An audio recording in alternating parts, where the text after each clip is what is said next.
Islam bertanya, kiamat. Apologet Kristen menjawab, kalau memang Yesus itu Tuhan, kenapa datang belakangan? Mari kita simak yang berikut ini. Boleh nanya enggak? Iya, nanya apa? Agamanya apa dulu, Pak? Islam, Kristen? Islam. Islam, oke. Mau tanya apa? Kalau memang Yesus itu Tuhan, kenapa datang belakangan? Loh, memang dari awal dia Tuhan kok. Kok datang belakangan? Tuhan. Anda cek di dalam Yohanes 17 ayat 5. Cek. Kenapa datang belakangan? Jawab dulu pertanyaannya. So, kamu lihat itu justru Allah. yang berawal itu kan kemanusiaannya. Makanya kamu baca dulu Yohanes 17 ayat 5. Enggak mau baca kitab Injil palsu. Kan? Injil palsu. Pertama-tama ingin saya sampaikan, jikalau saudara kita Islam ini bertanya kepada apologet Kristen, yakni kiamat, dan pertanyaannya, kalau memang Yesus itu Tuhan, kenapa datang belakangan? Kita harus mengerti dan memahami, Tuhan yang dimaksud oleh penanya Islam ini sudah pasti tidak bisa lepas atau tidak bisa dipisahkan dari Allah. Kenapa demikian? Karena menurut keyakinan saudara kita Islam ini, tidak ada Tuhan selain Allah. Allah lah Tuhan itu, Tuhanlah Allah itu.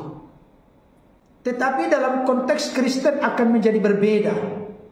Itu sudah saya bahas di dalam bagian video sebelumnya. Tetapi yang ingin saya tegaskan pada saat ini, kalau memang Yesus itu Allah, kenapa datang belakangan? Nanti akan muncul dan berkembang seperti yang sudah menjadi rahasia umum di media sosial. Kalau memang Yesus itu Tuhan, kenapa datang belakangan? Kalau begitu, siapa dong Tuhan dari Nabi Adam, Hawa, Ibrahim, Musa, dan lain-lain? Dari pertanyaan ini, sesungguhnya saudara-saudara kami non-Kristen hanya mengerti, mengenal, dan memahami Yesus itu dalam natur, keadaan, sifat sebagai manusia, yang mana dalam Alkitab disebut buah rahim Maria, kemudian dilahirkan oleh Bunda Maria dan hidup selama 33,5 tahun di dunia ini. Pengertian dari penanya Islam ini terkait dengan Yesus hanya sebatas keadaan Yesus sebagai manusia, tidak lebih dari itu.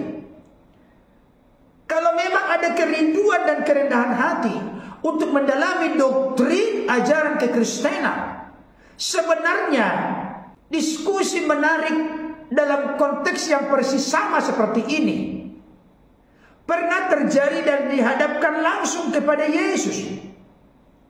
Tertulis dalam Yohanes 8 ayat 56 sampai 58. Tuhan Yesus berkata kepada orang-orang Yahudi, Abraham bapamu bersukacita bahwa ia akan melihat hariku, dan ia telah melihatnya dan ia bersukacita. Maka kata orang-orang Yahudi itu kepadanya, umurmu belum sampai 50 tahun dan engkau telah melihat Abraham. Kata Yesus kepada mereka, aku berkata kepadamu, sesungguhnya sebelum Abraham jadi, aku telah ada. Perlu Bapak Ibu Saudara tahu, mengerti dan memahami jarak antara Yesus dengan Abraham ada 2000 tahun.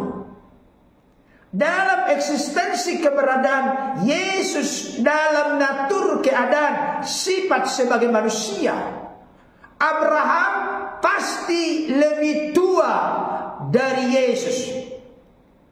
2000 tahun bedanya. Tetapi Yesus menegaskan, aku berkata kepadamu, sesungguhnya sebelum Abraham jadi, aku telah ada. Pertanyaannya, Yesus yang telah ada sebelum Abraham jadi itu terkait dengan apa? Tentu bukan terkait dengan keadaan Yesus sebagai manusia yang dikandung dan dilahirkan oleh Bunda Maria, yang mana kurang lebih 2000 tahun yang lalu ada hidup dalam sejarah kemanusiaan di tengah-tengah dunia ini. Kalau kita tetap ngotot mengartikan sebelum Abraham jadi, aku telah ada, ini berbicara tentang kemanusiaannya, maka Yesus itu bisa dikategorikan sebagai pendusta dan pembohong. Karena realita kenyataannya dalam keadaan sebagai manusia, Abraham 2000 tahun lebih tua dari Yesus. Tapi mustahil Yesus itu bohong, mustahil berdusta. Karena dalam salah satu bagian firman Tuhan dalam khotbah di bukit, Yesus berkata, jikalau ya katakan ya, jikalau tidak katakan tidak. Apa yang lebih dari itu? Berasal dari si jahat. Yesus yang mengajarkan kebenaran yang setegas itu, tidak mungkin Yesus berdusta dan berbohong. Mau tidak mau, suka tidak suka, hal ini menunjukkan dan membuktikan sekalipun kata dan kalimat itu keluar dari mulut mulia Yesus kurang lebih 2000 tahun yang lalu, tapi itu mengkonfirmasi, menegaskan bahwa Yesus sudah punya eksistensi keberadaan sebelum Abraham jadi. Bahkan ayat yang ditegaskan oleh saudara kita Kiamat tadi, yang mana saudara kita Islam yang bertanya ini tidak mau membaca Alkitab, padahal sudah didorong dan dimotivasi oleh apologet Kristen Kiamat.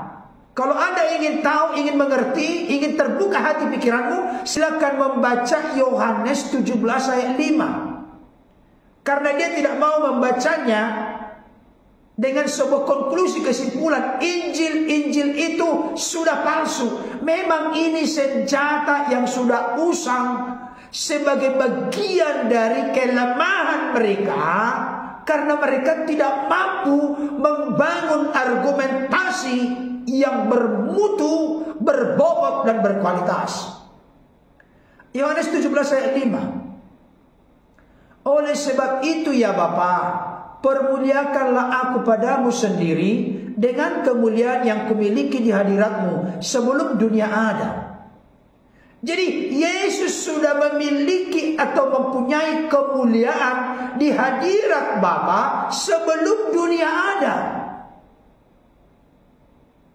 Berarti Yesus itu sudah ada sebelum segala ciptaan ada, termasuk Adam, Hawa, Musa, Abraham, Daud, Salomo, dan lain sebagainya. Yesus sudah ada.